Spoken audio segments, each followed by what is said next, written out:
Ban Jawa di awal abad ke-17, sebuah pulau yang penuh dengan kehidupan namun juga ketegangan. Di bawah kepemimpinan Sultan Agung Hanyokrokusumo yang memerintah Kerajaan Mataram Islam dari tahun 1613 hingga 1645, Jawa sedang menapaki masa kejayaannya. Sultan Agung adalah sosok yang tak kenal takut.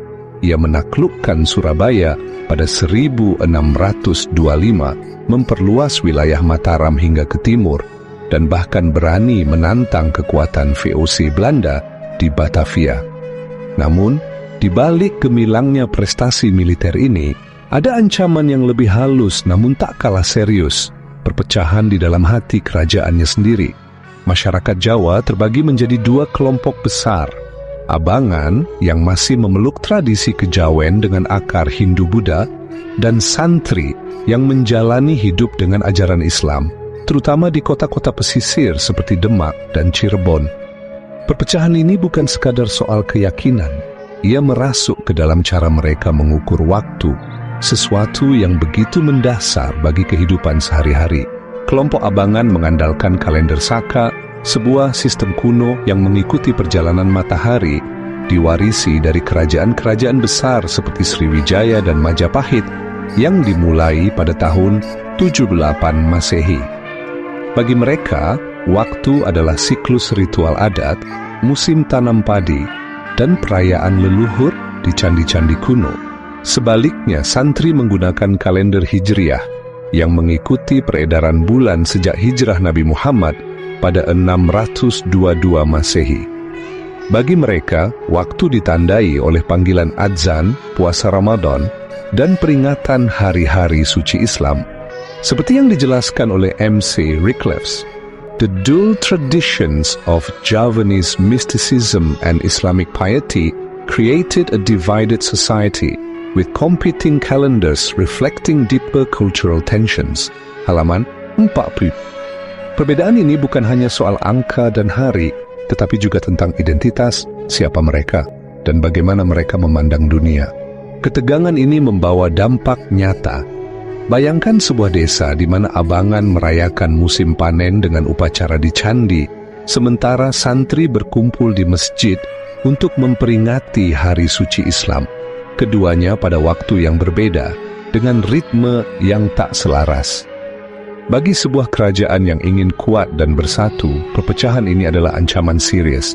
Apalagi di luar Mataram, VOC mulai memperluas pengaruhnya, mengincar kekayaan perdagangan Jawa. Sultan Agung yang dikenal sebagai pemimpin cerdas dengan pemahaman mendalam tentang tradisi Jawa dan Islam, tahu bahwa ia harus bertindak. Menurut Pigiau dan De Graaf, Sultan Agung sought to unify his people through cultural innovation, balancing local traditions with Islamic governance. Ia membutuhkan cara untuk menyatukan rakyatnya, bukan hanya dengan pedang, tetapi dengan sesuatu yang bisa diterima oleh hati dan jiwa kedua kelompok. Tantangan ini menjadi panggung bagi sebuah inovasi yang akan mengubah sejarah Jawa. Di tengah gemuruh tantangan yang dihadapi Kerajaan Mataram, Sultan Agung Hanyokrokusumo melangkah dengan sebuah ide yang berani. Pada tanggal 8 Juli 1633, yang bertepatan dengan hari Jumat Legi, di bulan Jumadil Akhir 1555 Saka, ia memperkenalkan sebuah sistem penanggalan baru yang kini dikenal sebagai kalender Jawa. Sistem ini bukan sekadar alat pengukur waktu, tetapi sebuah karya jenius yang menyatukan dua dunia yang terpecah.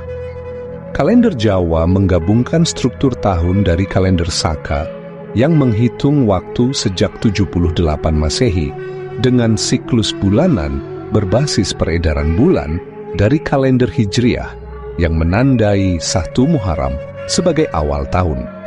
Dengan demikian, tanggal 1 Suro yang diambil dari kata Arab Ashura, hari ke-10 Muharram, menjadi titik awal tahun baru yang selaras dengan 1 Muharram 1043 Hijriah. Proses penciptaan kalender ini melibatkan para ulama dan cendekiawan di Istana Mataram yang bekerja untuk menyelaraskan perhitungan astronomis dan nilai budaya. Sultan Agung memastikan bahwa kalender Jawa tetap mempertahankan elemen tradisional Jawa seperti siklus pasaran 5 hari yang terdiri dari Legi, Pahing, Pon, Wage, dan Kliwon yang digunakan untuk menentukan hari baik dalam upacara adat. Seperti yang dicatat oleh Koen Jaraningrat, the Javanese calendar under Sultan Agung preserved indigenous practices while embracing Islamic lunar cycles, creating a unique syncretic system. Pengumuman kalender ini bukan hanya keputusan teknis, tetapi juga pernyataan simbolis. Mataram adalah kerajaan yang mampu memadukan warisan leluhur dengan ajaran baru, tanpa mengorbankan salah satunya. Sultan Agung memiliki visi yang jauh melampaui sekadar penyatuan waktu. Penciptaan kalender Jawa memiliki 3 tujuan utama yang mencerminkan kecerdasan politik dan budayanya. Pertama, ia ingin menyatukan masyarakat yang terpecah. Dengan menjadikan satu suro selaras dengan satu Muharram, kalender ini memungkinkan abangan dan santri merayakan awal tahun bersama, mengurangi ketegangan antar kelompok. Kedua, kalender ini memperkuat legitimasi kekuasaannya. Dengan menggabungkan tradisi Jawa dan Islam, Sultan Agung menegaskan dirinya sebagai pemimpin yang tidak hanya menguasai pedang, tetapi juga hati rakyatnya, sebuah langkah penting menjelang pengakuan gelar Sultan dari Mekah pada 1641.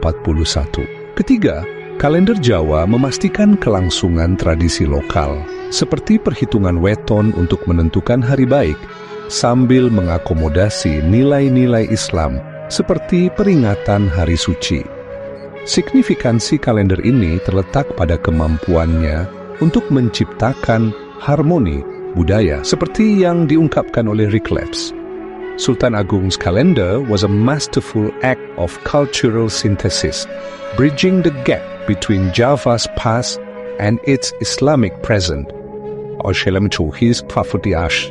Dengan kalender Jawa, Sultan Agung tidak hanya menyelesaikan masalah praktis, tetapi juga menciptakan simbol persatuan yang memperkuat identitas Mataram di tengah ancaman eksternal seperti ekspansi VOC.